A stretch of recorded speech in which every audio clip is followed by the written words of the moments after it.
প্রাচীনকালে এক নদীর তীরের ছোট এক গ্রামে জুনায়েদ নামে এক গরিব মাঝি বাস করত। তার কাছে একটি জরাজীর্ণ নৌকা ছিল, যা ছিল তার দাদার স্মৃতি। নৌকার তক্তাগুলো পুরনো হয়ে গিয়েছিল এবং কোথাও কোথাও ভেঙেও গিয়েছিল। জুনায়েদ বারবার সেগুলো জোড়া দিয়েছিল। দড়িগুলো ঘষে ক্ষয়ে গিয়েছিল এবং পালের অনেক জায়গায় তালি লাগানো ছিল। কিন্তু জুনায়েদ এই নৌকাটিকে নিজের জীবনের চেয়েও বেশি ভালোবাসত, কারণ এটাই ছিল তার জীবিকা নির্বাহের একমাত্র উপায়। জুনায়েদের বয়স ছিল ২৫ বছর। তার শরীর ছিল মজবুত এবং চেহারা পরিষ্কার। তার বাবা তৈমুরও একজন মাঝি ছিলেন, যিনি বহু বছর আগে নদীর ঢেউয়ের মাঝে হারিয়ে গিয়েছিলেন। সেই দিনের পর থেকে জুনায়েদের মা নার্গিসের মন ভেঙে গিয়েছিল। তিনি প্রায়ই তীরের ধারে বসে নদীর দিকে তাকিয়ে থাকতেন আর চোখের জল ফেলতেন। এখন তিনি অনেক বৃদ্ধ হয়ে গিয়েছিলেন এবং চলাফেরা করতেও কষ্ট হতো। জুনায়েদ প্রতিদিন ফজরের নামাজের পর নিজের নৌকা ঠিকঠাক করত, পানি বের করত, দড়িগুলো কষত এবং তারপর তীরের ধারে বসে যাত্রীদের জন্য অপেক্ষা করত। তার গ্রাম ছিল নদীর এক তীরে এবং অন্য তীরে ছিল একটি বড় জনপদ, যেখানে বাজার বসত।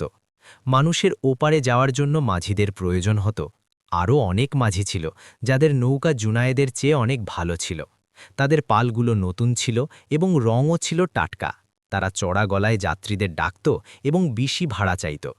জুনায়েদ কখনো শোরগোল করত না। সে চুপচাপ তীরের ধারে বসে থাকত এবং যখন কেউ তার কাছে আসত, তখন আদবের সাথে তাকে সাহায্য করত।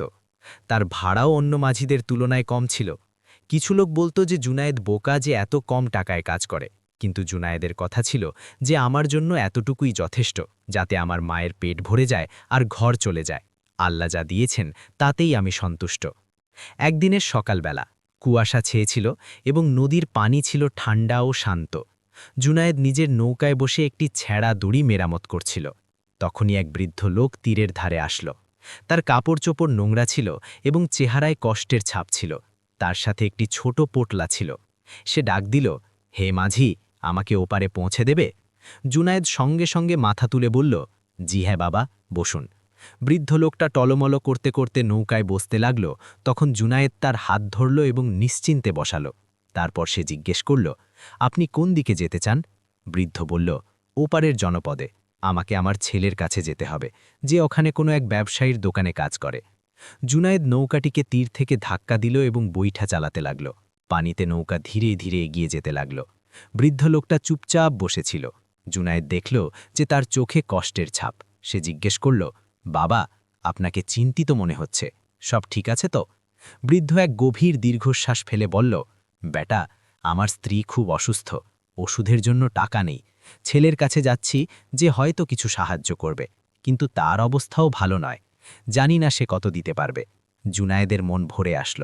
সে বলল, আল্লাহ করিম বাবা, তিনি অবশ্যই পথ বের করবেন। যখন তারা মাঝ নদীতে ছিল, তখন জুনায়েদ বইটা থামিয়ে দিল এবং নিজের পকেট থেকে কিছু মুদ্রা বের করল।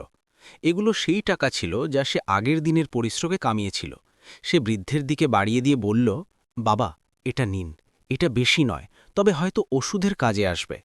বৃদ্ধের চোখ বড় বড় হয়ে গেল। সে বলল, না বেটা, এটা আমি কিভাবে নিতে পারি? তুমি নিজেই গরিব। জুনায়েদ হেসে বলল, বাবা, আল্লাহ আমাকে দিয়েছেন, তাই আমিও কাউকে দিতে পারছি। আপনি মুরব্বী এবং আপনার প্রয়োজন, এটা নেওয়া আমার দায়িত্ব। বৃদ্ধ থরথর হাতে সেই মুদ্রাগুলো নিল এবং চোখের জল ফেলে বলল, আল্লাহ তোমাকে প্রতিদান দিন বেটা, তোমার এই নেকি কখনো বৃথা যাবে না। যখন নৌকো অন্য তীরে পৌঁছাল, তখন বৃদ্ধ জিজ্ঞেস করল, কত টাকা হল? জুনায়েদ বলল, কিছু না বাবা, আপনি শুধু দোয়া করে দিন। বৃদ্ধ নামল এবং জুনায়েদের মাথায় হাত রেখে অনেকক্ষণ দোয়া করল। তারপর সে ধীরে ধীরে চলতে চলতে মিলিয়ে গেল। সেই দিনের পর জুনায়েদ প্রতিদিনের মতো নিজের কাজ করতে থাকল। সে সকাল থেকে সন্ধে পর্যন্ত যাত্রীদের পারাপার করত। কখনো কোনো ব্যবসায়ী হতো যে মালপত্র নিয়ে বাজারে যেত, কখনো কোনো নারী তার সন্তানদের নিয়ে, কখনো কোনো মুসাফির যে দূর থেকে আসত। জুনায়েদ সবার সাথে নম্রতা ও শ্রদ্ধার সাথে আচরণ করত। একদিন দুপুরবেলা রোদ ছিল তীব্র এবং নদীর পানি জলজল করছিল। জুনায়েদ নিজের নৌকো তেরে বেঁধে একটি গাছের ছায়ায় বসেছিল। সে নিজের রুটির টুকরো বের করে খেতে লাগল। তখনই সে দেখল যে দূর থেকে এক নারী দৌড়ে আসছে। সে চিৎকার করছিল, সাহায্য করো, আমার বাচ্চা ডুবে যাচ্ছে। জুনায়েদ সঙ্গে সঙ্গে উঠল এবং দেখল যে নদীতে একটি ছোট বাচ্চা পানিতে হাত পা ছুটছে। সে তীরের ধারে খেলতে খেলতে পানিতে পড়ে গিয়েছিল। জুনায়েদ একটি মুহূর্তও নষ্ট করল না। সে নিজের জামা খুলল এবং নদীতে ঝাঁপিয়ে পড়ল। পানির স্রোত ছিল তীব্র এবং বাচ্চাটি ভেসে যাচ্ছিল। জুনায়েদ দ্রুত সাঁতার কেটে তার কাছে পৌঁছাল। বাচ্চাটি ভয়ের চোটে তাকে জাপটে ধরল। জুনায়েদ তাকে মজবুত করে ধরল এবং তীরের দিকে সাঁতার কাটতে লাগল। তীরে আরও কিছু লোক জমে গিয়েছিল। যখন জুনায়েদ বাচ্চাটিকে নিয়ে বাইরে আসলো, তখন সবাই স্বস্তির নিঃশ্বাস ফেলল। নারীটি তার ছেলেকে বুকে জড়িয়ে ধরে কাঁদতে লাগল। বাচ্চাটি কাশছিল এবং পানি উগলে দিচ্ছিল, কিন্তু সে জীবিত ছিল। নারীটি জুনায়েদকে দেখল এবং বলল, তুমি আমার ছেলের জীবন বাঁচিয়েছ। আমি তোমার এই এহসান কখনো ভুলব না। আমার কাছে তোমাকে দেওয়ার মতো কিছুই নেই, তবে আল্লাহ তোমাকে অবশ্যই প্রতিদান দেবেন। জুনায়েদ হেসে বলল, খালাম্মা, এটা তো আমার দায়িত্ব ছিল। আল্লাহর শুকরিয়া যে বাচ্চাটি বেঁচে গেছে। আপনি এর খেয়াল রাখবেন। নারীটি তার ছেলেকে নিয়ে চলে গেল এবং লোকগুলোও যে যার মতো চলে গেল। জুনায়েদ নিজের জামা পরল, যা ভিজে গিয়েছিল, এবং আবার নিজের নৌকার দিকে চলতে লাগল। সন্ধ্যায় যখন জুনায়েদ বাড়ি ফিরল, তখন তার মা নার্গেস দরজায় বসে অপেক্ষা করছিল। তিনি দেখলেন যে জুনায়েদের কাপড় ভেজা এবং চেহারায় ক্লান্তির ছাপ। তিনি জিজ্ঞেস করলেন, কি হয়েছে বেটা, তোমার এই দশা কেন? জুনায়েদ সব কথা বলে দিল। নার্গিস তার মাথায় হাত বুলিয়ে দিলেন এবং বললেন, আল্লাহ তোমাকে শান্তিতে রাখুন বেটা, তুমি একদম তোমার বাবার মতো। তিনিও এমন নেকদিল ছিলেন। রাতে খাবার খাওয়ার পর জুনায়েদ তার চাটাইতে শুয়ে পড়ল। তার ঘুম আসছিল না। সে ভাবছিল যে জীবন কত কঠিন, প্রতিদিন পরিশ্রম করো, তবুও পেট ভরা মুশকিল। তার নৌকোটিও এখন আরও বেশি ভেঙে চুড়ে গিয়েছিল। কাল তাকে আবারও সেটা মেরামত করতে হবে। কিন্তু সে কখনো অভিযোগ করেনি। সে মনে মনে বলত, আল্লাহ যা দেন তাই যথেষ্ট, শুধু সুস্থতা এবং ঈমান ঠিক থাকুক। পরের কয়েকদিন এভাবেই কেটে গেল। জুনায়েদ প্রতিদিন নিজের কাজ করত।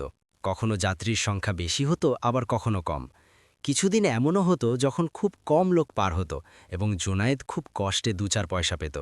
কিন্তু সে কখনো কারো কাছে বেশি ভাড়া চাইত না। অন্য মাঝিরা প্রায়ই তাকে খোঁচা দিত যে, তুমি বোকা জুনায়েদ, এত কম টাকায় কাজ করলে কখনো বড়লোক হতে পারবে না। কিন্তু জুনায়েদ তাদের কথায় কান দিত না। একদিন নদীতে বন্যা আসলো। বৃষ্টি অনেক হয়েছিল এবং পানির টান তীব্র হয়ে গিয়েছিল। মাঝিরা নৌকা তীরে বেঁধে দিয়েছিল, কারণ পারাপার হওয়া বিপজ্জনক ছিল। কিন্তু অন্য তীরে কিছু লোক আটকে গিয়েছিল যারা নিজের বাড়ি ফিরতে চাইছিল। তারা হাঁক ডাক দিচ্ছিল, কিন্তু কেউ সাহস করল না। জুনায়েদ ভাবল যে যদি এই লোকগুলো সারা রাত এখানে থাকে, তবে তাদের খুব কষ্ট হবে। সে নিজের নৌকা তৈরি করল এবং পানিতে নামিয়ে দিল। অন্য মাঝিরা বলল, জুনায়েদ, তুমি কি পাগল হয়ে গেলে? এই স্রোতে তুমি ডুবে যাবে। কিন্তু জুনায়েদ বলল, যদি আমি না যাই তবে ওই লোকগুলো সমস্যায় পড়বে। আল্লাহর উপর ভরসা আছে। সে নৌকায় বসে বৈঠা চালানো শুরু করল। পানির ঢেউ ছিল অনেক বড় বড় এবং নৌকা এদিক ওদিক দুলছিল। জুনায়েদ পুরো শক্তি লাগালো এবং ধীরে ধীরে অন্য তীরের দিকে এগিয়ে যেতে থাকল। তার হাতে ফোঁসকা পড়ে গেল, কিন্তু সে হিম্মত হারাল না। অবশেষে সে অন্য তীরে পৌঁছে গেল। ওখানে 3 জন লোক অপেক্ষা করছিল। তারা স্বস্তির নিঃশ্বাস ফেলল এবং বলল, আল্লাহর শুকরিয়া তুমি আসলে। আমাদের মনে হয়েছিল যে আজ রাত এখানেই কাটাতে হবে। জুনায়েদ তাদের নৌকায় বসালো এবং ফেরার সফর শুরু করল।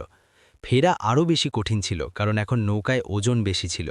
ঢেউগুলো নৌকাকে নাড়িয়ে দিচ্ছিল এবং ভেতরে পানিও ঢুকতে শুরু করেছিল। যাত্রীরা ভয় পেয়ে গিয়েছিল, কিন্তু জুনায়েদ সাহস দিল এবং বলল, ঘাবড়াবেন না, আর কিছুক্ষণেই আমরা পৌঁছে যাব। অবশেষে যখন তারা তীরে পৌঁছল, তখন সবাই স্বস্তির নিঃশ্বাস ফেলল। যাত্রীরা জুনায়েদকে টাকা দিতে চাইল, কিন্তু জুনায়েদ বলল, আজ কিছু নেব না, এটা আমার দায়িত্ব ছিল। আপনারা সুস্থভাবে পৌঁছেছেন, এটাই যথেষ্ট। কিন্তু ওই লোকগুলো জোর করল এবং কিছু টাকা জুনায়েদের হাতে রেখে দিল। সেই রাতে জুনায়েদের জ্বর আসলো। ঠান্ডা পানিতে অতক্ষণ থাকার কারণে তার শরীর খারাপ হয়ে গেল। তার মা নার্গিস খুব চিন্তিত হলেন। তিনি পাশের বাড়ির এক বৃদ্ধাকে ডাকলেন, যিনি কবিরাজি জানতেন। তিনি জুনায়েদকে কিছু লতাপাতার রস খাওয়ালেন। 3 দিন পর্যন্ত জুনায়েদ বিছানায় পড়েছিল। তার প্রচণ্ড জ্বর ছিল এবং কখনো কখনো সে অজ্ঞান হয়ে যেত। নার্গিস রাত দিন তার সেবা করতে থাকলেন। তিনি তার কপালে পানির পট্টি দিতেন এবং দুয়া পড়তে থাকতেন। তিনি আল্লাহর কাছে মিনতি করতেন যে, আমার ছেলেকে সুস্থতা দাও, ওর বাপকে তো নদী নিয়ে নিল, এখন একে তো বাঁচিয়ে দাও। 4র্থ দিনে জুনায়েদের অবস্থার কিছুটা উন্নতি হল। জ্বর কমে গেল এবং তার জ্ঞান ফিরল। সে তার মাকে দেখল, যিনি তার কাছে বসেছিলেন। তার চোখ লাল ছিল এবং চেহারায় ক্লান্তির চিহ্ন। জুনায়েদ বলল, আম্মা, আপনি আমার জন্য খুব চিন্তিত হয়ে গিয়েছেন, আমাকে মাফ করে দিন। নার্গিস তার মাথায় হাত বুলিয়ে বললেন, বেটা, তুমি আমার জীবন, তোমাকে ছাড়া আমি কোথায় যাব? আল্লাহর শুকরিয়া, তুমি ঠিক হয়ে গিয়েছ। তবে এখন নিজের খেয়াল রেখো, এত ঝুঁকি কেন নিয়েছিলে? জুনায়েদ জবাব দিল, আম্মা, ওই লোকগুলো বিপদে ছিল, আমি তাদের ওভাবে কিভাবে ছেড়ে দিতাম। আল্লাহ আমাকে হিম্মত দিয়েছেন আর আমি সুস্থভাবে ফিরে এসেছি। ধীরে ধীরে জুনায়েদ সুস্থ হয়ে গেল। 1 সপ্তাহ পর সে আবারও কাজে যেতে লাগল। কিন্তু তার নৌকার অবস্থা আরও খারাপ হয়ে গিয়েছিল।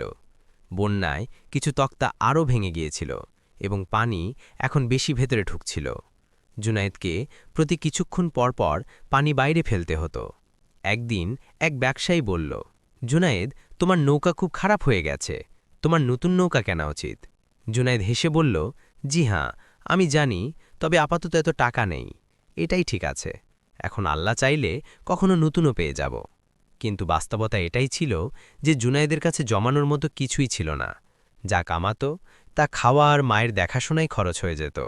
কখনো কখনো তো তাকে নিজের পেট কেটেও চলতে হতো, যাতে মা পেট ভরে খেতে পারেন। এক রাতে জুনায়েদ তার চাটাইতে শুয়ে ভাবছিল। তার বাবার কথা মনে পড়ছিল, যিনি তাকে এই নৌকা চালানো শিখিয়েছিলেন। তিনি বলতেন, ব্যাটা, এই কাজ কঠিন কিন্তু সম্মানের। তুমি মানুষের সেবা করবে, তবে আল্লাহ তোমাকে বরকত দেবেন। জুনায়েদ তার কথা সবসময় মনে রাখত। সেই রাতেই সে একটি স্বপ্ন দেখল। সে দেখল যে এক উজ্জ্বল চেহারার মুরব্বী তার কাছে আসলেন এবং বললেন, হে জুনায়েদ, তোমার সবর আর নিকদিলি আল্লাহ দেখে নিয়েছেন। তোমার পরীক্ষা শেষ হতে চলেছে, জলদি তোমার কপাল বদলাতে চলেছে। তবে তুমি নিজের পথ থেকে সরবে না, সততার নেকির উপর কায়েম থেকো। জুনায়েদের ঘুম ভেঙে গেল, তার বুক ধরফর করছিল। সে ভাবতে লাগল যে সত্যি কি তার অবস্থা বদলাতে চলেছে, নাকি এটা শুধুই একটা স্বপ্ন ছিল। কিন্তু কোনো এক কারণে তার মনে এক অদ্ভুত শান্তি ছিল। তার মনে হল যেন কেউ তাকে বলছে যে সবর করো, ভালো দিন আসতে চলেছে। পরের দিন সকালে জুনায়েদ আবার নিজের নৌকা নিয়ে নদীতে পৌঁছাল। সেই দিনটিও বাকি দিনগুলোর মতোই শুরু হল। কিন্তু জুনায়েদ জানত না যে আজকের দিনটি তার জীবন বদলে দিতে চলেছে। আজ এমন এক ঘটনা ঘটতে চলেছিল যা সে কখনো কল্পনাও করেনি। দুপুরবেলা রোদ তীব্র ছিল এবং বেশিরভাগ মাঝিরা ছায়ায় আরাম করছিল। তখনই দূর থেকে ঘোড়ার খুঁড়ো শব্দ শোনা গেল। জুনায়েদ দেখল যে বেশ কিছু ঘোড়সওয়ার দ্রুত তীরের দিকে আসছে। তাদের কাপড় দামি ছিল এবং অস্ত্রগুলো জ্বলজ্বল করছিল। পরিষ্কার বোঝা যাচ্ছিল যে এরা কোনো বড় মানুষের কর্মচারী। তারা তীরে থামল এবং এক সিপাহী চড়া গলায় বলল, কে আছে যে আমাদের এক্ষুনি ওপারে পৌঁছে দিতে পারবে? আমাদের খুব তাড়া আছে। এ কথা শুনেই সব মাঝি দৌড়ে আসল। প্রত্যেকেই নিজের নৌকার প্রশংসা করতে লাগল। কিন্তু জুনায়েদ চুপচাপ তীরের ধারে দাঁড়িয়ে থাকল। সিপাহী সবার নৌকা দেখল। তারপর তার নজরে জুনায়েদের জরাজীর্ণ নৌকাটি পড়ল। সে হেসে বলল, এটা কি? এটা তো ডুবে যাবে। কিন্তু তখনই পেছন থেকে এক আওয়াজ আসল। একটি চমৎকার ঘোড়ায় চড়ে এক যুবক এগিয়ে আসল। তার পোশাক অত্যন্ত দামি ছিল এবং চেহারায় গাম্ভীর্য ছিল। পরিষ্কার বোঝা যাচ্ছিল যে এ কোনো খুব বড় ঘরের সন্তান। সে সবাইকে দেখল এবং তারপর তার নজর জুনায়েদের উপর পড়ল। জুনায়েদ সাধারণ পোশাকে দাঁড়িয়েছিল, কিন্তু তার চোখে সততা ফুটে উঠছিল। যুবক বলল, তোমার নাম কি? জুনায়েদ আদবের সাথে বলল, জুনায়েদ হুজুর। যুবক জিজ্ঞেস করল, তোমার নৌকা খুব পুরনো মনে হচ্ছে, এটা কি নিরাপদে ওপারে নিয়ে যেতে পারবে? জুনায়েদ সততার সাথে জবাব দিল, হুজুর, আমি মিথ্যা বলবো না, আমার নৌকা পুরনো ঠিকই, তবে আমি প্রতিদিন এটা মেরামত করি। আল্লাহর রহমতে আজ পর্যন্ত কারো কোনো সমস্যা হয়নি। তবে যদি আপনাদের সন্দেহ হয় তবে অন্য কারো নৌকা নিতে পারেন। যুবক হাসল। সে বলল, তোমার সততা আমার ভালো লাগল। তুমি অন্য কারো মতো মিথ্যা প্রশংসা করছো না। চলো, তুমিই আমাদের পার করে দাও। অন্য মাঝিদের মুখ কালো হয়ে গেল। তারা ভাবছিল যে এত বড় লোক কেন জুনায়েদের ভাঙাচোরা নৌকাটিকেই পছন্দ করল, যেখানে তাদের নৌকা এর চেয়ে অনেক ভালো ছিল। জুনায়েদ সঙ্গে সঙ্গে নিজের নৌকা তৈরি করল। সে ভেতরের পানি বের করল, তক্তাগুলো পরখ করল এবং দড়িগুলো কষল। তারপর সে আদবের সাথে বলল, হুজুর, বসুন। যুবক ঘোড়া থেকে নামল। তার পেছনে আরও ৩ জন লোক ছিল, যারা সম্ভবত তার খাদেম বা সঙ্গী। সবাই নৌকায় বসতে লাগল। জুনায়েদ সাবধানে সবাইকে বসালো যাতে ওজন সমান থাকে। তারপর সে নৌকাটিকে তীর থেকে ধাক্কা দিল এবং বৈঠা চালাতে লাগল। পানি শান্ত ছিল এবং বাতাস ছিল নরম। নৌকা ধীরে ধীরে এগিয়ে যেতে লাগল। যুবক জুনায়েদকে মন দিয়ে দেখছিল। সে দেখল যে জুনায়েদ খুব সতর্কতার সাথে বৈঠা চালাচ্ছে এবং প্রতি মুহূর্তে যাত্রীদের নিরাপত্তার কথা ভাবছে। যুবক জিজ্ঞেস করল, জুনায়েদ, তুমি কতদিন ধরে এই কাজ করছো? জুনায়েদ জবাব দিল, হুজুর, আমার বাবাও মাঝি ছিলেন, তিনি আমাকে এই কাজ শিখিয়েছেন। যখন থেকে আমি বড় হয়েছি তখন থেকেই এটাই করছি। যুবক আবার জিজ্ঞেস করল, আর তোমার বাবা এখন কোথায়? জুনায়েদের চোখে কষ্টের ছাপ ফুটে আসল। সে বলল, আল্লাহ তাকে জান্নাত নসিব করুন। তিনি অনেক বছর আগে এক তুফানে শহীদ হয়ে গিয়েছিলেন। এক যাত্রীকে পার করাচ্ছিলেন, এমন সময় নৌকা উল্টে গিয়েছিল। যুবক চুপ হয়ে গেল। তারপর সে জিজ্ঞেস করল, তো এখন তোমার সাথে কে আছে? জুনায়েদ বলল, ব্যাস আমার মা আছে হুজুর, তিনি খুব বৃদ্ধ, তার সেবায় আমার জীবন কাটছে। যুবক ধীরে ধীরে মাথা নাড়াল। তার চেহারায় এক অদ্ভুত ভাব আসল, যেন সে কোনো চিন্তায় পড়ে গিয়েছে। তারপর সে জিজ্ঞেস করল, জুনায়েদ, তুমি কি কখনো ভেবেছ অন্য কোনো কাজ করবে? এটা তো খুব কঠিন আর কম আয়ের কাজ। জুনায়েদ হেসে বলল, হুজুর, এই কাজ আমার বাপদাদার, আমার এর ওপর গর্ব আছে। আর তাছাড়া আমি কারো সেবা করছি, মানুষকে এক তীর থেকে অন্য তীরে পৌঁছে দিচ্ছি, এতেও সওয়াব আছে। আল্লাহ যতটুকু দিয়েছেন তাতেই সন্তুষ্ট আছি। যুবকের চোখে এক চমক আসল। সে বলল, তোমার কথায় সত্যতা আছে জুনায়েদ। আজকাল এমন মানুষ কম পাওয়া যায় যারা নিজের অবস্থার ওপর সন্তুষ্ট। তোমার সততা আর অল্পে তুষ্টি প্রশংসার যোগ্য। কথার মাঝেই তারা মাঝ নদীতে পৌঁছে গিয়েছিল। হঠাৎ বাতাসের এক তীব্র ঝাপটা আসল। পানিতে ঢেউ উঠতে লাগল, নৌকা কাঁপতে লাগল, আর এক সঙ্গী ঘাবড়ে গেল। সে বলল, এটা কি হচ্ছে? কোথাও নৌকা উল্টে না যায়? জুনায়েদ সঙ্গে সঙ্গে সাহস দিল। সে বলল, ঘাবড়ানোর কোনো কারণ নেই, ব্যাস অল্প সময়ের ব্যাপার, আপনারা সবাই একপাশে ঝুঁকে যান। সে দারুণ দক্ষতায় নৌকাটি সামলাল, বৈঠার দিক বদলাল এবং নৌকাটিকে সোজা রাখল। কিছুক্ষণ পর বাতাসও শান্ত হয়ে গেল, আর পানি আবার স্থির হল। যুবক স্বস্তির নিঃশ্বাস ফেলল। সে বলল, জুনায়েদ, তুমি খুব দক্ষতার সাথে কাজ সামলালে। অন্য কেউ হয়তো ঘাবড়ে যেত, কিন্তু তুমি হিম্মত হারালো না। জুনায়েদ বিনয়ের সাথে বলল, হুজুর, এটা আমার কাজ, আমি প্রতিদিন এমন পরিস্থিতির সম্মুখীন হই। আল্লাহর মেহেরবানিতে সব ঠিক থাকে। যখন তারা অন্য তীরে পৌঁছাল তখন যুবক নিজের থলে থেকে কিছু সোনার মুদ্রা বের করল। সে জুনায়েদের দিকে বাড়িয়ে দিয়ে বলল, এই নাও জুনায়েদ, তোমার পরিশ্রমের প্রতিদান। জুনায়েদ সেই মুদ্রাগুলো দেখল তো তার চোখ ছানা বড়া হয়ে গেল। এত মুদ্রা তো সে জীবনে কখনো দেখেনি। সে বলল, হুজুর, এগুলো তো অনেক বেশি, আমার ভাড়া তো মাত্র কয়েক পয়সা। যুবক হেসে বলল, জুনায়েদ, তুমি আমাদের শুধু পার করাওনি, বরং নিজের সততা আর দক্ষতার প্রমাণ দিয়েছ। এটা তোমার হকের টাকা, নাও আর মানা করো না। জুনায়েদ থরথর হাতে সেই মুদ্রাগুলো নিল। তার চোখে খুশির জল চলে আসলো। সে বলল, আল্লাহ আপনাকে ভালো রাখুন হুজুর, আপনি আমার ওপর অনেক এহসান করেছেন। যুবক বলল, আর একটা কথা জুনায়েদ, তুমি কি রোজ এখানেই থাকো? জুনায়েদ বলল, জি হ্যাঁ হুজুর, সকাল থেকে সন্ধে পর্যন্ত এখানেই থাকি। যুবক বলল, আচ্ছা, হয়তো আমাদের আবার দেখা হবে। তারপর সে তার সঙ্গীদের সাথে ঘোড়ায় চড়ে চলে গেল। জুনায়েদ ও মধ্যেই দাঁড়িয়ে থাকল। তার হাতে সোনার মুদ্রা ছিল। তার বিশ্বাস হচ্ছিল না যে এসব সত্যি। সে সঙ্গে সঙ্গে আল্লাহর শুকরিয়া আদায় করল।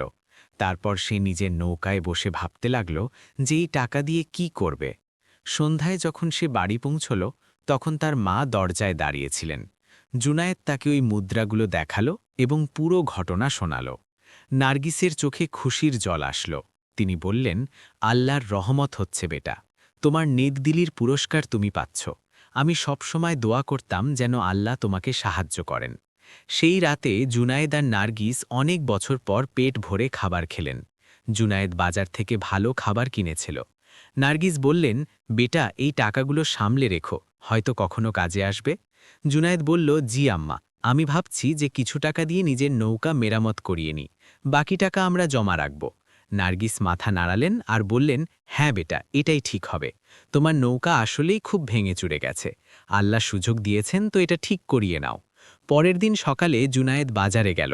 ওখানে এক বৃদ্ধ কারিগর ছিলেন যার নাম সালমান। তিনি নৌকা তৈরি আর মেরামতে ওস্তাদ ছিলেন। জুনায়েদ তার কাছে পৌঁছল আর বলল, চাচা সালমান, আমার নৌকা খুব খারাপ হয়ে গেছে, আপনি কি এটা ঠিক করতে পারবেন? সালমান নৌকা দেখলেন আর মাথা নাড়ালেন। তিনি বললেন, জুনায়েদ বেটা, এটা তো খুব খারাপ অবস্থায় আছে, এটা ঠিক করতে অনেক টাকা লাগবে, হয়তো তোমার কাছে অত টাকা নেই। জুনায়েদ নিজের পকেট থেকে কিছু মুদ্রা বের করল আর বলল, চাচা যান, আল্লাহর রহমত, এইবার আমার কাছে টাকা আছে, আপনি বলে দিন কত খরচ হবে। সালমান হিসাব করলেন আর জানালেন। জুনায়েদ সঙ্গে সঙ্গে রাজি হয়ে গেল। সালমান অবাক হয়ে গেলেন, কারণ তিনি জানতেন যে জুনায়েদ সবসময় অভাবী থাকত। তিনি জিজ্ঞেস করলেন, জুনায়েদ, তুমি হঠাৎ এত টাকা কোথায় পেলে? জুনায়েদ সব ঘটনা বলে দিল। সালমান হেসে বললেন, আল্লাহ ভালো করুক সেই নেকদিল যুবকের। চলো, আমি তোমার নৌকাটিকে নতুনের মতো বানিয়ে দেব। এতে আমার 3 দিন সময় লাগবে, তুমি নিশ্চিন্ত থাকো। জুনায়েদ শুকরিয়া আদায় করল আর ফিরে গেল। এই 3 দিনে জুনায়েদ অন্য মাঝিদের কাছ থেকে নৌকা ভাড়ায় নিল এবং নিজের কাজ চালিয়ে গেল। সে রোজ সকাল থেকে সন্ধ্যা পর্যন্ত যাত্রীদের পারাপার করতে থাকল। তার নেকদিলি আর সততার কথা এখন পুরো এলাকায় ছড়িয়ে পড়েছিল। লোক বলতো যে জুনায়েদ মাঝি খুব নেক মানুষ, সে কারো কাছ থেকে বেশি টাকা নেয় না আর সবসময় সাহায্যের জন্য তৈরি থাকে। 3 দিন পর যখন সালমান নৌকার মেরামত শেষ করলেন, তখন জুনায়েদ সেটি দেখে অবাক হয়ে গেল। নৌকাটি একদম নতুনের মতো দেখাচ্ছিল। ভাঙা তক্তাগুলো বদলে দেওয়া হয়েছিল, দড়িগুলো নতুন লাগানো হয়েছিল এবং পালটিকেও সেলাই করে দেওয়া হয়েছিল। জুনায়েদের চোখে খুশির জল আসলো। সে সালমানকে শুকরিয়া জানালো আর টাকা দিল। সালমান দোয়া দিলেন যে আল্লাহ তোমার নৌকায় বরকত দিন আর তোমাকে সব সময় শান্তিতে রাখুন। জুনায়েদ নিজের নতুনের মতো নৌকা নিয়ে নদীতে পৌঁছল। অন্য মাঝিরা যখন তার নৌকা দেখল তখন অবাক হয়ে গেল। তারা জিজ্ঞেস করল, জুনায়েদ, তুমি এসব কিভাবে করালে? তোমার কাছে তো টাকা ছিল না? জুনায়েদ হেসে বলল, আল্লাহর রহমত ভাইরা, তিনি আমাকে সাহায্য করেছেন। এখন জুনায়েদের নৌকা আগের চেয়ে ভালো ছিল, তাই আরও বেশি যাত্রী তার কাছে আসতে লাগল। তার আয়ও আগের চেয়ে একটু বেড়ে গেল। কিন্তু জুনায়েদ তার স্বভাব বদলায়নি। সে আগের মতোই সেই সামান্য টাকায় নিত, আর গরিবদের কাছ থেকে তো প্রায় কিছুই নিত না। তার মায়ের শরীরও ভালো হতে লাগল, কারণ এখন তারা ভালো খাবার পাচ্ছিলেন। কয়েকদিন এভাবেই কেটে গেল। জুনায়েদ প্রতিদিন নিজের কাজ করত আর সন্ধ্যায় বাড়ি ফিরত। একদিন দুপুরবেলা জুনায়েদ নিজের নৌকায় বসে পানি খাচ্ছিল। তখনই সে দূর থেকে আবার ঘোড়ার শব্দ শুনল। সে দেখল যে সেই যুবক আবার এসেছে, যে তাকে সোনার মুদ্রা দিয়েছিল। এইবার তার সাথে আরও বেশি লোক ছিল। যুবক তীরে এসে চারদিকে দেখল। তারপর তার নজর জুনায়েদের ওপর পড়ল। তার চেহারায় হাসি ফুটে আসল। সে বলল, জুনায়েদ, তুমি এখানেই আছো? ভালো হয়েছে, আজ আমাদের আবার তোমার প্রয়োজন। জুনায়েদ সঙ্গে সঙ্গে নৌকা তৈরি করল। যুবক তার নৌকা দেখল আর বলল, আরে, এটা তো নতুনের মতো হয়ে গেছে, তুমি মেরামত করালে?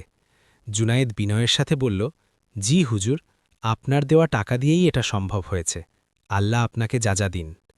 যুবক খুশি হয়ে গেল। সে বলল, খুব ভালো জুনায়েদ, আমি খুশি যে তুমি ওই টাকা সঠিক কাজে লাগিয়েছ। চলো, এবার আমাদের জলদি ওপারে নিয়ে যাও, আজ একটি জরুরি কাজ আছে। এইবার যুবকের সাথে আরও 5 জন লোক ছিল। সবাই নৌকায় বসে গেল। জুনায়েদ খুব সতর্কতার সাথে সবাইকে বসালো আর নৌকা রওনা দিল। পথে যুবক জিজ্ঞেস করল, জুনায়েদ, তোমার মা কেমন আছেন? জুনায়েদ অবাক হল যে যুবকের তার মায়ের কথা মনে আছে। সে বলল, আল্লাহর শুকরিয়া হুজুর, আপনার এহসানে এখন তিনি ভালো খাবার পাচ্ছেন আর শরীর আগের চেয়ে ভালো। যুবক বলল, এটা শুনে ভালো লাগল, মায়ের সেবা অনেক বড় নেকি। জুনায়েদ, আল্লাহ তোমাকে এর প্রতিদান অবশ্যই দেবেন। জুনায়েদ বলল, আমিন হুজুর, আপনি খুব দয়ালু। যখন তারা মাঝ নদীতে ছিল তখন যুবক হঠাৎ বলল, জুনায়েদ, আমি তোমাকে একটি কথা জিজ্ঞেস করতে চাই। তুমি এত সৎ কেন? তুমি চাইলে বেশি টাকা নিতে পারো, কিন্তু তুমি নাও না কেন? জুনায়েদ ভাবল আর তারপর বলল, হুজুর, আমার বাবা আমাকে শিখিয়েছিলেন যে সততা সবচেয়ে বড় সম্পদ।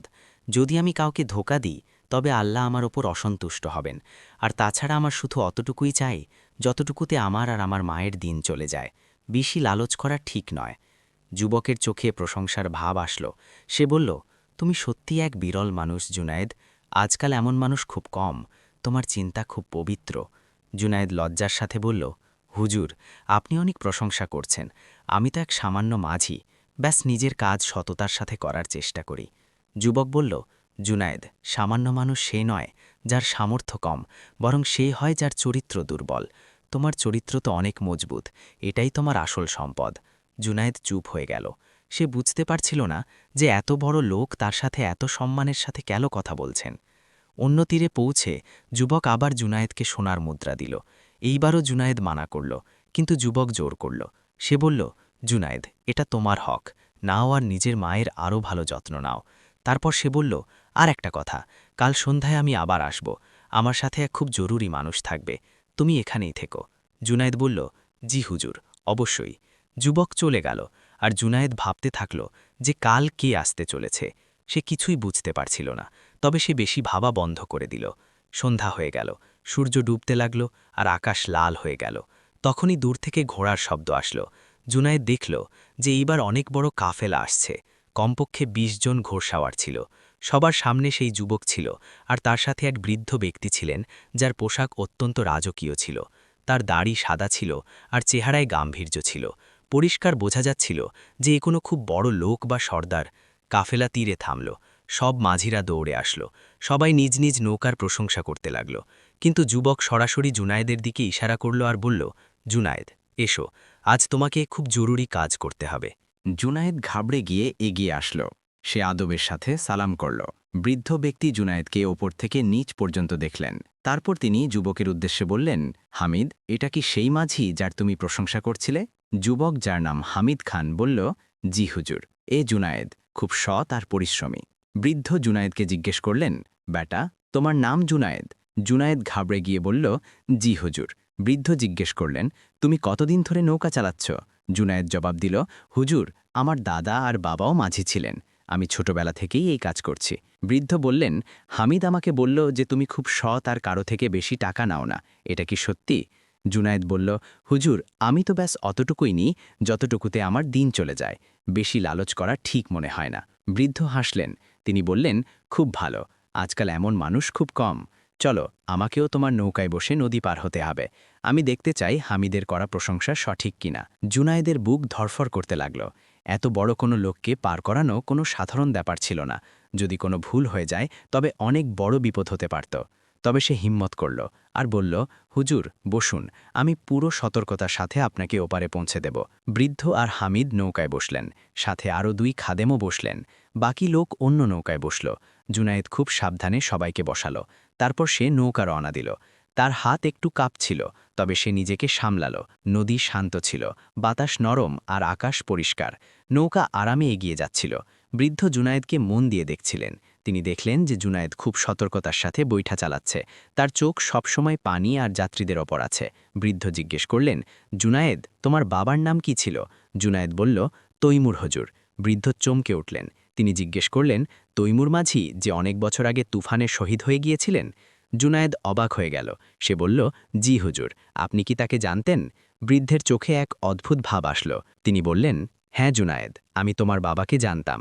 তিনি খুব নেক আর সৎ মানুষ ছিলেন। তিনি একবার আমার জীবন বাঁচিয়েছিলেন। জুনায়েদের চোখ বড় বড় হয়ে গেল। সে বলল, হুজুর, সেটা কিভাবে? বৃদ্ধ বললেন, বহু বছর আগে আমি এক বিপদে পড়ে গিয়েছিলাম। নদীতে তুফান এসে গিয়েছিল আর আমার নৌকা ডুবতে বসেছিল। তোমার বাবা নিজের জীবনের পরোয়া না করে আমাকে বাঁচিয়েছিলেন। সেই দিনের পর থেকে আমি সব সময় তার কাছে কৃতজ্ঞ ছিলাম। জুনায়েদের চোখে জল চলে আসলো। সে বলল, হুজুর, আমি জানতাম না। আমার বাবা কখনো এর উল্লেখ করেননি। বৃদ্ধ বললেন, তিনি এমনই ছিলেন, নিকি করে লুকিয়ে যেতেন। কিন্তু আফসোস যে সেই তুফানি রাতে তিনি নিজে বাঁচতে পারেননি। তার শাহাদতের খবর শুনে আমার খুব কষ্ট হয়েছিল। আমি তোমার খোঁজও করেছিলাম, কিন্তু তোমাকে খুঁজে পাইনি। জুনায়েদ বলল, হুজুর, সেই সময় আমি খুব ছোট ছিলাম। আমার মা আমাকে অন্য গ্রামে আত্মীয়দের কাছে পাঠিয়ে দিয়েছিলেন। কিছু বছর পর আমরা ফিরে আসি। বৃদ্ধ মাথা নাড়লেন এবং বললেন, আল্লাহর রহমত যে আজ আমি তোমার দেখা পেলাম।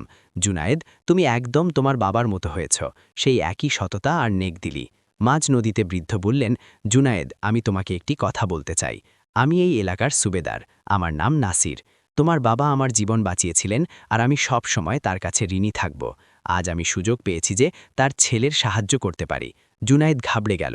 সে বলল, হুজুর, আপনি সুবেদার? আমাকে মাফ করবেন, আমি জানতাম না। আমি কোনো বেয়াদবি তো করিনি। নাসির হেসে উঠলেন। তিনি বললেন, না বেটা, তুমি কোনো বেয়াদবি করনি, বরং তুমি আমাকে ইজ্জত দিয়েছ আর ভালো সেবা করেছ। আমি তোমার ওপর খুব খুশি। তারপর নাসির বললেন, জুনায়েদ, আমি চাই তুমি এখন নৌকা চালানো ছেড়ে দাও আর আমার সাথে চলো। আমি তোমাকে আমার প্রাসাদে চাকরি দেব। তোমার আর তোমার মায়ের জীবন বদলে যাবে। জুনায়েদ অবাক হয়ে গেল। সে যা শুনছে তা বিশ্বাস করতে পারছিল না। সে বলল, হুজুর, এটা আপনি কি বলছেন? আমি এক সামান্য মাঝি, আমি প্রাসাদে গিয়ে কি করব? নাসির বললেন, জুনায়েদ, তুমি সামান্য নও, তোমার ভেতরে সততা আর দায়িত্ববোধ আছে। আমার এমন মানুষেরই দরকার যাদের ওপর আমি ভরসা করতে পারি। তুমি আমার কোষাগারের দেখাশোনা করবে, তুমি ভালো বেতন পাবে, আর তোমার মাও আরামে থাকতে পারবেন। জুনায়েদ বুঝতে পারছিল না কি জবাব দেবে। হামিদ বলল, জুনায়েদ, এটা অনেক বড় সুযোগ। সুবেদার সাহেব তোমার ওপর মেহেরবানি করছেন। তুমি মানা করো না। জুনায়েদ বলল, কিন্তু হুজুর, আমার তো কোষাগার দেখাশোনার কোনো জ্ঞান নেই, আমি শুধু নৌকা চালাতে জানি। নাসির বললেন, তোমাকে শিখিয়ে দেওয়া হবে, আমার শুধু তোমার সততা প্রয়োজন, বাকি সব চলে আসবে। তুমি ভেবে নাও, আর কাল আমাকে জবাব দিও। আমি এখানেই অবস্থান করছি। কাল সন্ধ্যায় তুমি প্রাসাদে এসো, আমার রক্ষীরা জানবে। যখন তারা অন্য তীরে পৌঁছাল, তখন নাসির জুনায়েদকে একটি থলি দিলেন। তাতে অনেকগুলো সোনার মুদ্রা ছিল। তিনি বললেন, এটা তোমার বাবার ঋণ, যা আমি আজ শোধ করছি, আর এটাও তোমার আজকের পরিশ্রমের ফল। জুনায়েদ কাঁদতে লাগল, তার বিশ্বাস হচ্ছিল না যে এসব সত্যি। নাসির তার মাথায় হাত রাখলেন এবং বললেন, বেটা, কেঁদো না, তোমার বাবা খুব ভালো মানুষ ছিলেন, আল্লাহ তাকে জান্নাত নসিব করুন, আর তুমিও ঠিক তার মতো। এখন তোমার জীবন বদলাতে চলেছে, কাল সন্ধ্যায় আমার সাথে দেখা করো। তারপর তিনি তার কাফেলার সাথে চলে গেলেন। জুনায়েদ ওখানেই দাঁড়িয়ে থাকল, তার হাতে সোনার থলি আর মনে হাজারো চিন্তা। সে ভাবছিল, সত্যিই কি এসব হচ্ছে? সত্যিই কি তার কপাল বদলাতে চলেছে? তার সেই স্বপ্নের কথা মনে পড়ল, যেখানে এক মুরব্বী বলেছিলেন যে তার পরীক্ষা শেষ হতে চলেছে। সন্ধ্যায় যখন সে বাড়ি পৌঁছাল, তখন নার্গিস দরজায় দাঁড়িয়েছিলেন। জুনায়েদ তাকে পুরো ঘটনা শোনাল, সোনার থলি দেখাল এবং নাসিরের প্রস্তাবের কথা জানাল। নার্গিসের চোখে খুশি আর বিস্ময়ের জল আসল। তিনি বললেন, সুবহান আল্লাহ, তোমার বাবার নেকির ফল আজ তুমি পাচ্ছ বেটা। জুনায়েদ বলল, আম্মা, আমি কি করব? আমার মাথায় কিছু আসছে না। নার্গিস বললেন, বেটা, এটা আল্লাহর রহমত, তুমি সবসময় সততার সাথে কাজ করেছ, গরিবদের সাহায্য করেছ, এখন আল্লাহ তোমাকে তার প্রতিদান দিচ্ছেন। তোমার এই সুযোগ গ্রহণ করা উচিত। সুবেদার সাহেব তোমার বাবার বন্ধু, আর তোমার ওপর এহসান করছেন। জুনাইদ বলল, কিন্তু আম্মা, আমি নৌকা চালানো ছেড়ে দিয়ে কি করব? এটা তো আমাদের বংশগত কাজ। নার্গিস হেসে বললেন, বেটা, আল্লাহ তোমার জন্য এক উন্নত পথ খুলে দিয়েছেন, এটা কোনো গুনাহ নয়। তুমি প্রাসাদে গিয়েও সততার সাথে কাজ করতে পারো, আর তোমার বাবাও এটাই চাইতেন যে তোমার জীবন উন্নত হোক। সারা রাত জুনায়েদ ঘুমাতে পারল না, সে ভাবতে থাকল। একদিকে তার পুরনো জীবন, যাতে কষ্ট থাকলেও শান্তি ছিল, অন্যদিকে এক নতুন দুনিয়ার দরজা খুলছিল। ফজরের নামাজের পর সে লম্বা দোয়া করল, সে আল্লাহর কাছে হেদায়েত চাইল যে সঠিক ফয়সালা কি। তারপর তার মনে হল, হয়তো এটা আল্লাহর পক্ষ থেকে এক ইশারা। তার মাকে এখন বেশি যত্নের প্রয়োজন, প্রাসাদের চাকরিতে সে তাকে উন্নত জীবন দিতে পারবে। আর নাসির তো বলেছিলেন যে তিনি তার বাবার ঋণ শোধ করছেন, এতে মানা করা হয়তো ঠিক হবে না। সেই দিন জুনায়েদ তার কাজ করল, কিন্তু মন অন্য কোথাও ছিল। সন্ধ্যায় সে তার নৌকাটি তীরে বাঁধল। সে ওটাকে হাত দিয়ে স্পর্শ করল আর ধীরে ধীরে বলল, তুমি আমার বাবার স্মৃতি, তোমার সাথে আমি অনেক সময় কাটিয়েছি, তবে এখন হয়তো নতুন সফর শুরু করার সময় এসে গেছে। তারপর সে তার প্রতিবেশী মাঝি ইয়াকুবের কাছে গেল। ইয়াকুব এক নেক মুরব্বী ছিলেন, যিনি জুনায়েদকে খুব স্নেহ করতেন। জুনায়েদ বলল, চাচা ইয়াকুব, আমার আপনার কাছে একটি অনুরোধ আছে। আমি কিছুদিনের জন্য এখানে থাকতে পারব না, আপনি কি আমার নৌকাটির দেখাশোনা করতে পারবেন? ইয়াকুব অবাক হয়ে জিজ্ঞেস করলেন, কেন বেটা, কোথায় যাচ্ছ? জুনায়েদ তাকে সব কথা জানাল।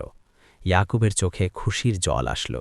সে বলল, আল্লাহর শুক্রিয়া, তোমার পরিশ্রম আর সততা কাজে দিচ্ছে। অবশ্যই আমি তোমার নৌকার দেখাশোনা করব, তুমি নিশ্চিন্তে যাও, আর যখনই তোমার মন চায় তুমি এখানে আসতে পারো। সন্ধ্যা নামার আগে জুনায়েদ গোসল করল আর পরিষ্কার কাপড় পরল। তার মা তাকে দোয়া দিলেন। তারপর সে প্রাসাদের দিকে রওনা হল। প্রাসাদটি গ্রাম থেকে কিছুটা দূরে এক উঁচু জায়গায় ছিল। জুনায়েদ যখন সেখানে পৌঁছাল এবং প্রাসাদের জাঁকজমক দেখল, তখন অবাক হয়ে গেল। বড় বড় দরজা, উঁচু দেয়াল আর চারদিকে রক্ষী। জুনায়েদ দরজায় দাঁড়িয়ে থাকা রক্ষীকে বলল, আমাকে সুবেদার সাহেব ডেকেছেন। রক্ষী জিজ্ঞেস করল, তোমার নাম? জুনায়েদ বলল, জুনায়েদ মাঝি। রক্ষী মাথা নাড়াল আর বলল, হ্যাঁ, আমাদের হুকুম দেওয়া হয়েছে, এসো আমার সাথে। জুনায়েদ প্রাসাদের ভেতরে প্রবেশ করল। ভেতরের দৃশ্য আরও বেশি চমৎকার ছিল। মার্বেল পাথরের মেঝে, সুন্দর কারুকাজ আর বড় বড় ঝাড়বাতি। জুনায়েদের কদম আপনাই ধীর হয়ে গেল। সে কখনো এমন জায়গা দেখেনি।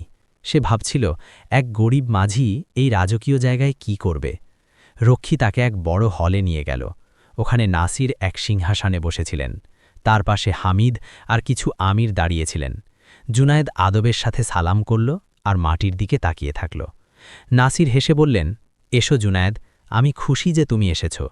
জুনায়েদ বলল, হুজুর, আমি আপনার কথার উপর গুরুত্ব দিয়েছি। আমার মাও আমাকে সাহস দিয়েছেন। আপনি চাইলে আমি আপনার খিদমত করতে তৈরি আছি। তবে আমি শুধু একজন মাঝি, আমার ভয় হয় পাছে আমি আপনার আশার মর্যাদা রাখতে না পারি। নাসির বললেন, জুনায়েদ, তোমার নম্রতা প্রশংসার যোগ্য। তবে আমার পূর্ণ বিশ্বাস আছে যে তুমি সফল হবে। কাল থেকে তোমার কাজ শুরু হবে। প্রথমে কয়েকদিন হামিদ তোমাকে সব বুঝিয়ে দেবে, তারপর তোমাকে কোষাগারের দায়িত্ব দেওয়া হবে। তারপর নাসির এক খাদেমকে ডাকলেন আর বললেন, জুনায়েদকে প্রাসাদের পাশের বাড়িতে থাকার ব্যবস্থা করো, তার মাকেও এখানে নিয়ে এসো, তাদের সব ধরনের আরাম আয়েশ দাও। জুনায়েদের চোখে জল আসলো। সে বলল, হুজুর, আপনি আমার ওপর অনেক এহসান করছেন। নাসির বললেন, না বেটা, এটা এহসান নয়, এটা আমার দায়িত্ব। তোমার বাবা আমার জীবন বাঁচিয়েছিলেন, আজ আমি তার ছেলের জীবন সুন্দর করছি। এটা তো তার এহসানের তুলনায় খুব সামান্য। পরের দিন থেকে জুনায়েদের নতুন জীবন শুরু হলো। হামিদ তাকে প্রাসাদের সব কাজ বুঝিয়ে দিল। কোষাগারে কি আছে, কিভাবে হিসাব রাখতে হয়, কিভাবে সোনা, রূপা আর মণিমুক্তার দেখাশোনা করতে হয়। প্রথমে তো জুনায়েদের কাছে সব খুব কঠিন মনে হলো, কিন্তু সে হিম্মত হারাল না। সে দিন রাত পরিশ্রম করত। যা বুঝত না তা বারবার জিজ্ঞেস করত। হামিদ তার একাগ্রতা দেখে খুব খুশি হল। সে নাসিরকে বলল, হুজুর, আপনি সঠিক মানুষ বেছে নিয়েছেন। জুনায়েদ খুব জলদি সব শিখে ফেলছে, আর সবচেয়ে বড় কথা হল তার ওপর পূর্ণ ভরসা করা যায়।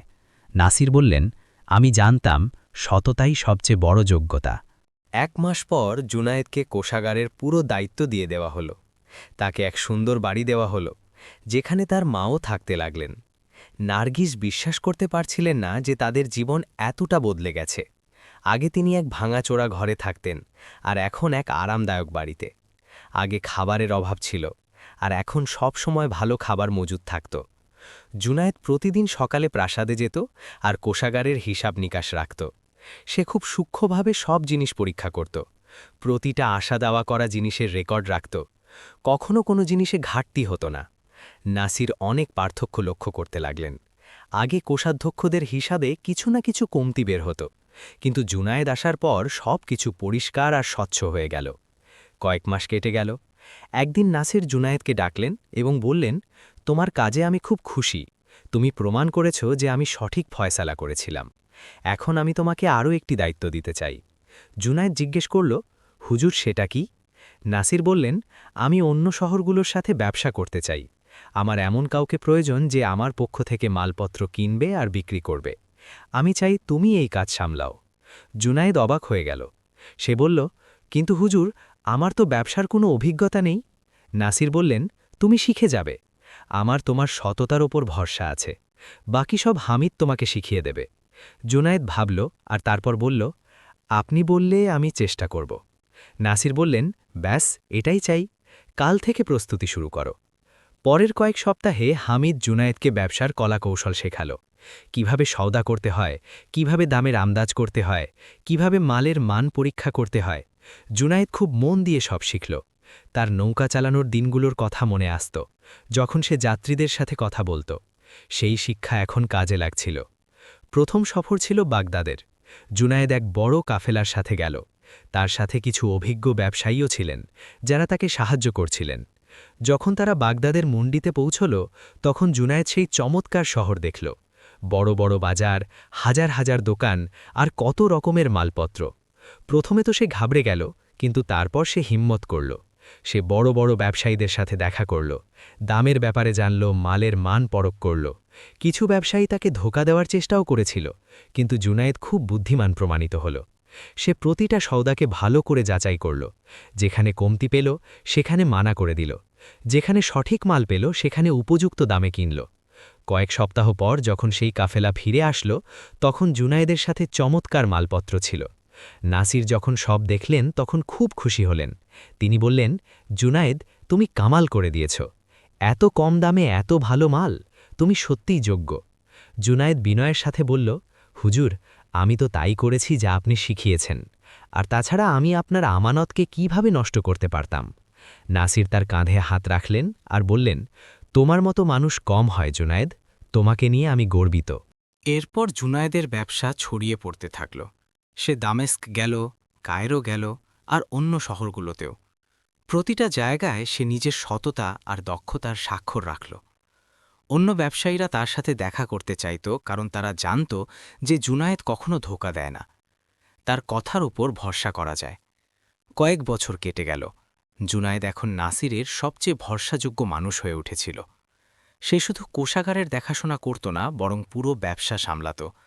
নাসিরের সম্পদ বাড়তে লাগল, আর নাসির সবসময় বলতেন যে এসব জুনায়েদের সততা আর পরিশ্রমের বদৌলতে হচ্ছে।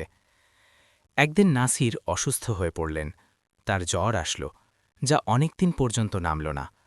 হেকিমরা চিকিৎসা করলেন, কিন্তু কোনো লাভ হল না। নাসিরের অবস্থা খারাপ হতে লাগল। সবাই চিন্তিত হয়ে গেল। জুনায়েদ রাত ৩ তার সেবায় লেগে থাকল। সে তার পাশে বসত আর দোয়া করত। এক রাতে নাসির জুনায়েদ আর হামিদকে ডাকলেন। তার কণ্ঠস্বর দুর্বল ছিল। তিনি বললেন, আমার মনে হয় এখন আমার সময় ঘনিয়ে এসেছে। আমি তোমাদের দুজনকে কিছু বলতে চাই। হামিদ আর জুনায়েদের চোখে জল আসল। তারা বলল, হুজুর, এমন বলবেন না, আল্লাহ আপনাকে সুস্থতা দেবেন। নাসির হেসে বললেন, মৃত্যু তো সবার আসবেই বেটা। আমি আমার জীবন কাটিয়েছি, এখন আমি খুশি যে তোমাদের মতো মানুষ আমার সাথে আছে। হামিদ, তুমি আমার ভাতিজা, তোমাকে আমি ছেলের মতো বড় করেছি। আর জুনায়েদ, তুমি আমার বন্ধুর ছেলে, যে আমার কাছে ভাইয়ের চেয়ে কম নও। তোমরাই আমার সবচেয়ে বড় সম্পদ। তারপর নাসির বললেন, আমি আমার আসিয়াত লিখে দিয়েছি। আমার অর্ধেক সম্পত্তি হামিদ পাবে আর অর্ধেক জুনায়েদ। তোমরা দুজনে মিলে এই এলাকার দেখাশোনা করবে। জুনায়েদ আর হামিদ দুজনেই অবাক হয়ে গেল। জুনায়েদ বলল, হুজুর, এটা আপনি কি বলছেন? আমি তো আপনার খাদেম। আমি কিভাবে আপনার সম্পত্তির হকদার হতে পারি?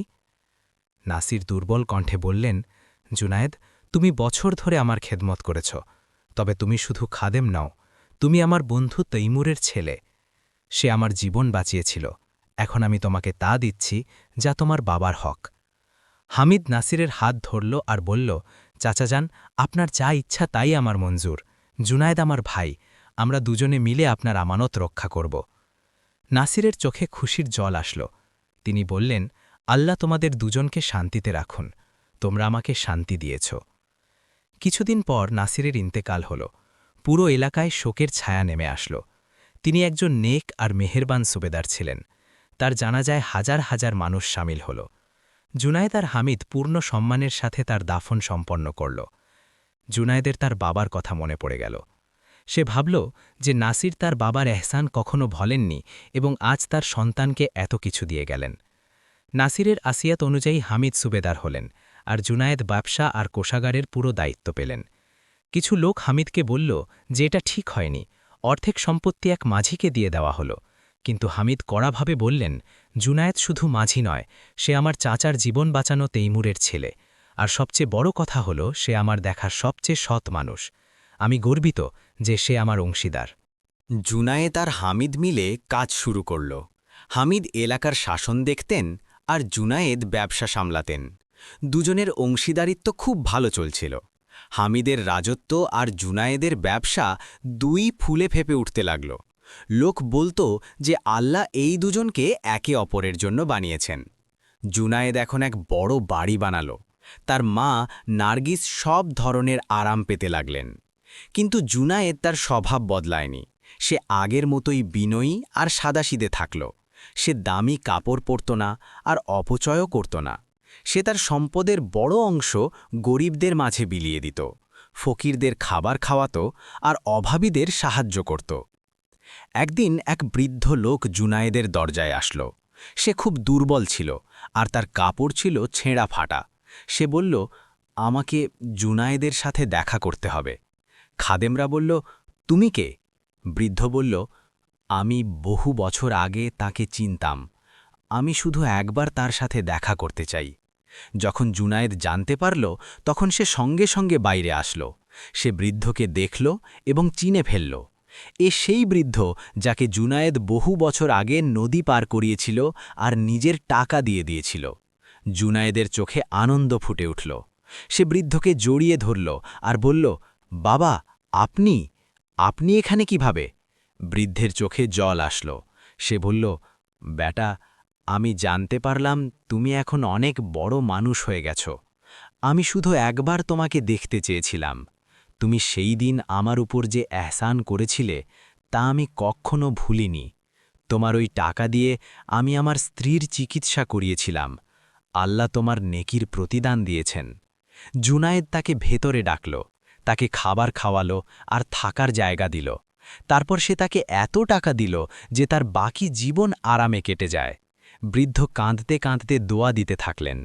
যখন সে চলে যাচ্ছিল তখন জুনায়েদ বলল, বাবা, যদি কখনো কোনো প্রয়োজন হয় তবে আপনি নিঃসংকোচে আসবেন।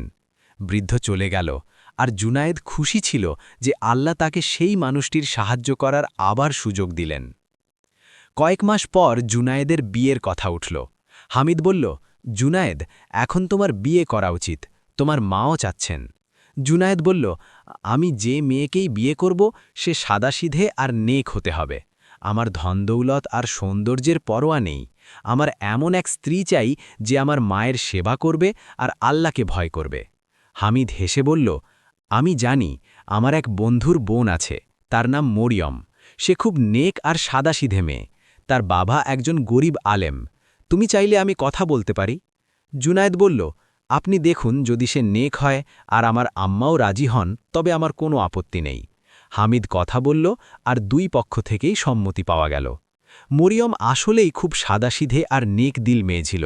সে যখন শুনল যে জুনায়েদ একসময় মাঝি ছিল আর এখন বড় ব্যবসায়ী, তখন তার গল্পটি ভালো লাগল। বিয়ে খুব সাদাসিধেভাবেই হল।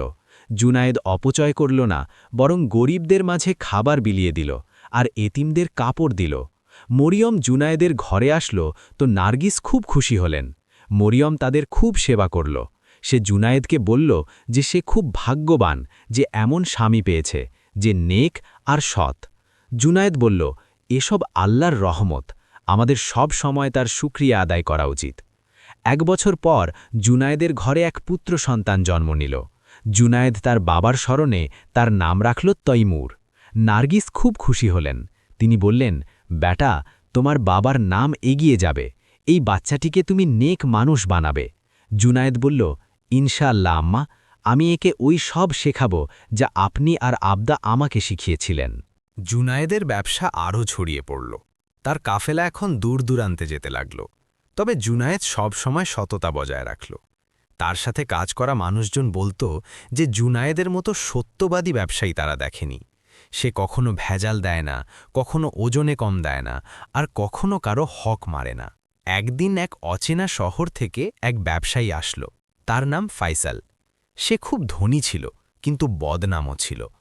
লোক বলতো যে সে ধোঁকাবাজ আর মানুষকে ঠকায়। ফাইসাল জুনায়েদের কথা শুনেছিল। সে ভাবল, চলো এই জুনায়েদকেও পরখ করে দেখি। ফাইসাল জুনায়েদের কাছে আসলো আর বলল, আমি তোমার অনেক প্রশংসা শুনেছি। আমি তোমার সাথে এক বড় সওদা করতে চাই। আমি তোমাকে অনেক লাভ দেব। জুনায়েদ জিজ্ঞেস করল, কেমন সওদা? ফাইসাল বলল, আমি তোমাকে এক বিশেষ ধরনের মাল দেব। তুমি তাতে একটু ভেজাল মিশিয়ে দেবে আর বেশি দামে বিক্রি করে দেবে। লাভ আমরা ভাগ করে নেব। জুনায়েদ সঙ্গে সঙ্গে মানা করে দিল। সে বলল, আমি কখনো ভেজাল দিই না, এটা ধোঁকা আর হারাম। আমি তোমার সাথে কোনো সওদা করতে চাই না। ফাইসাল হাসল আর বলল, তুমি বড্ড সহজ সরল জুনায়েদ। ব্যবসায় সবাই এমনই করে, এতে কোনো পার্থক্য হয় না। জুনায়েদ রাগের সাথে বলল, আমার কাছে পার্থক্য হয়। আমি আল্লাহকে ভয় করি। আমি মানুষকে ধোঁকা দিয়ে টাকা কামাতে পারি না। তুমি চাইলে এই কাজ করো, কিন্তু আমাকে এতে জড়াবে না। ফাইসালের রাগ হল। সে বলল, তুমি আমাকে মানা করছো? তুমি জানো আমি কে? জুনায়েদ শান্তভাবে বলল, আমার পরোয়া নেই তুমি কে, আমি শুধু আল্লাহকে ভয় করি। তুমি যাও এখান থেকে। ফাইসাল রাগে চলে গেল। সে ভাবল, এই জুনায়েদকে একটা শিক্ষা দিতে হবে। সে জুনায়েদের বিরুদ্ধে মিথ্যে অপবাদ ছড়াতে শুরু করল। সে বলল যে জুনায়েদ আসলে অসৎ আর মানুষকে ঠকায়। কিছু লোক এই কথায় বিশ্বাস করতে লাগল। জুনায়েদের ব্যবসায় এর প্রভাব পড়তে লাগল। কিছু গ্রাহক তার থেকে দূরে চলে গেল। জুনায়েদ চিন্তিত হল, তবে সে সবর করল। সে মরিয়মকে বলল, আমার কষ্ট হচ্ছে যে মানুষ ভুল কথা শুনছে। মরিয়ম বলল, সবর করো, সত্য জলদিই সামনে চলে আসবে। হামিদ যখন এসব শুনল তখন সে রাগে ফেটে পড়ল। সে বলল, আমি এই ফাইসালকে শিক্ষা দেব। জুনায়েদ বলল, না ভাই, ওকে ছেড়ে দাও, আল্লাহ সব দেখছেন। হামিদ বলল, কিন্তু তোমার সম্মানে আঘাত করা হচ্ছে। জুনায়েদ বলল, আল্লাহ আমার সম্মান বাঁচাবেন, তুমি নিশ্চিন্ত থাকো। কয়েক সপ্তাহ পর আল্লাহ জুনায়েদকে সাহায্য করলেন। ফাইসালের এক পুরনো গ্রাহক আসলো, যাকে ফাইসাল ধোঁকা দিয়েছিল। সে সবাইকে জানালো যে ফাইসাল কিভাবে মানুষকে ঠকায়। সে জুনায়েদের ব্যাপারেও সত্যটা জানালো, যে জুনায়েদ ফাইসালের ধোঁকাবাজির সওদাকে প্রত্যাখ্যান করেছিল। লোক জানতে পারল যে ফাইসাল মিথ্যেবাদী আর জুনায়েদ সত্যবাদী। লোক জুনায়েদের কাছে মাফ চাইতে আসলো। তারা বলল, আমরা ভুল কথায় বিশ্বাস করে ফেলেছিলাম, আমাদের মাফ করে দিন।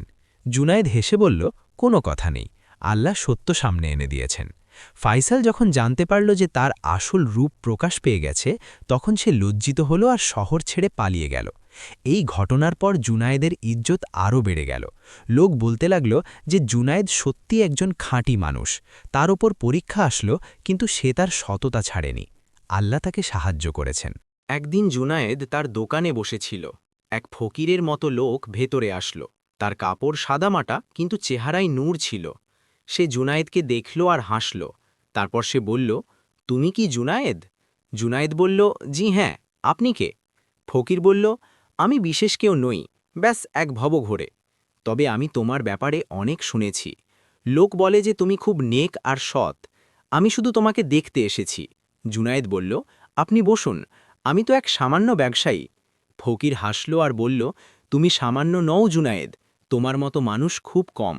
তুমি গরিব থেকে ধনী হবার সফর পার করেছ, কিন্তু নিজের স্বভাব বদলাওনি।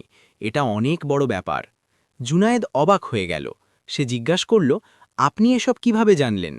ফকির বলল, আল্লাহ তার নেক বান্দাদের দেখেন। তুমি সব সময় সততার সাথে কাজ করেছ, গরিবদের সাহায্য করেছ, নিজের মায়ের সেবা করেছ। আল্লাহ তোমার ওপর সন্তুষ্ট। তবে এটা মনে লেখো যে যতটুকু তোমার কাছে আছে, ততটুকুই তোমার দায়িত্ব। তোমাকে আরও বেশি মানুষের সাহায্য করতে হবে। জুনায়েদ বলল, আমি তো আগে থেকেই চেষ্টা করছি। ফকির বলল, আরও করো। নিজের পুরনো দিনগুলো ভুলো না। তুমি মাঝি ছিলে, ওই মাঝিদের সাহায্য করো যারা এখনও গরিবিতে আছে। ওই মানুষদের সাহায্য করো যারা নদী পার হয়, তাদের জন্য কিছু করো। জুনায়েদের চোখে জল আসলো। তার পুরনো দিনগুলোর কথা মনে পড়ে গেল। সে বলল, আপনি ঠিক বলছেন, আমি ভুলে গিয়েছিলাম, আমি অবশ্যই কিছু করব। ফকির হাসল আর বলল, আল্লাহ তোমাকে শান্তিতে রাখুন। তারপর সে চলে গেল। জুনায়েদ তার দিকে তাকিয়ে থাকল। তার মনে হলো যেন সে কোনো ফেরেশতা ছিল, যে তাকে মনে করিয়ে দিতে আসলো। পরের দিন জুনায়েদ হামিদকে বলল, ভাই, আমি কিছু করতে চাই। আমি চাই নদীর তীরে মাঝিদের জন্য কিছু ব্যবস্থা করতে। হামিদ জিজ্ঞাসা করল, কি? জুনায়েদ বলল, আমি ওখানে এক সরাইখানা বানাবো, যেখানে মুসাফিররা বিশ্রাম নিতে পারবে, আর আমি গরিব নাজিদের নতুন নৌকা দেব, যাতে তাদের কাজ সহজ হয়। হামিদ খুশি হয়ে গেল। সে বলল, এটা খুব ভালো চিন্তা, আমি তোমাকে সাহায্য করব। জুনায়েদ সঙ্গে সঙ্গে কাজ শুরু করে দিল। সে নদীর তীরে এক বড় সরাইখানা বানালো, যেখানে মুসাফিররা বিনামূল্যে থাকতে পারত। সে মাঝিদের জন্য নতুন নৌকা বানিয়ে সেগুলো বিলিয়ে দিল। যখন মাঝিরা জানতে পারল, তখন তারা সবাই জুনায়েদের কাছে আসলো। তাদের মধ্যে সেই ইয়াকুব চাচাও ছিল, যাকে জুনায়েদ বহু বছর আগে নিজের নৌকা সঁপে দিয়েছিল। ইয়াকুব কাঁদতে কাঁদতে বলল, জুনায়েদ বেটা, তুমি আমাদের উপর এহসান করেছ। তুমি আমাদের মতো গরিব মাঝিদের ভুলে যাওনি। জুনায়েদ বলল, চাচা যান, আমি নিজেও মাঝি ছিলাম, আমি আপনাদের কষ্ট বুঝি। এটা তো খুব সামান্য। আল্লাহ আমাকে দিয়েছেন, তাই আমি আপনাদের মাঝে তা ভাগ করতে চাই। সব মাঝিরা জুনায়েদের জন্য দুয়া করতে লাগল। জুনায়েদ আরও একটি কাজ করল। সে সরাইখানায় এক ছোট মাদ্রাসাও খুলল, যেখানে গরিব বাচ্চারা বিনামূল্যে পড়তে পারত। সে ভাবল যে শুধু খাবার আর কর্মসংস্থান যথেষ্ট নয়, ইলমও জরুরি। মাদ্রাসায় এক নেক আলেমকে নিয়োগ দেওয়া হলো, যিনি বাচ্চাদের কুরআন আর দ্বীনের কথা শেখাতেন। খবর পুরো এলাকায় ছড়িয়ে পড়ল। লোক জুনায়েদের প্রশংসা করতে লাগল, বলতো যে জুনায়েদ শুধু এক ব্যবসায়ী নয়, বরং এক নেক দিল মানুষ। সে তার সম্পদকে সঠিক জায়গায় ব্যবহার করেছে। জুনায়েদের মা নার্গিস যখন জানতে পারলেন, তখন তিনি খুব খুশি হলেন। তিনি বললেন, বেটা, তুমি সেই কাজ করেছ যা তোমার বাবা করতেন। তিনিও সবসময় মানুষের সাহায্য করতেন। আল্লাহ তোমাকে শান্তিতে রাখুন। জুনায়েদ তার আম্মার হাতে চুমু খেল আর বলল, এসব আপনার আর আব্বার দোয়ার ফল। কয়েক মাস পর জুনায়েদের ছেলে তৈমুর বড় হচ্ছিল। জুনায়েদ তাকে রোজ গল্প শোনাত, তার পুরনো দিনের গল্প, কিভাবে সে এক গরিব মাঝি ছিল, কিভাবে সে বিপদের মোকাবিলা করেছিল, আর কিভাবে আল্লাহ তাকে সাহায্য করেছিলেন। তৈমুর জিজ্ঞেস করল, আব্বাজান, আপনি এত ধনী হয়ে গেছেন, তবুও আপনি এত সাদাসিধে কেন থাকেন? অন্য ধনী মানুষরা তো অনেক জাঁকজমকভাবে থাকে। জুনায়েদ তার ছেলেকে কোলে বসালো আর বলল, বেটা, আসল সম্পদ টাকায় হয় না, আসল সম্পদ মনের পবিত্রতায় আর মানুষের দোয়ায় থাকে। জুনায়েদের এই জীবন আমাদের শেখায় যে সততা এবং ধৈর্য থাকলে এক সামান্য মাঝিও সফলতার চূড়ায় পৌঁছাতে পারে।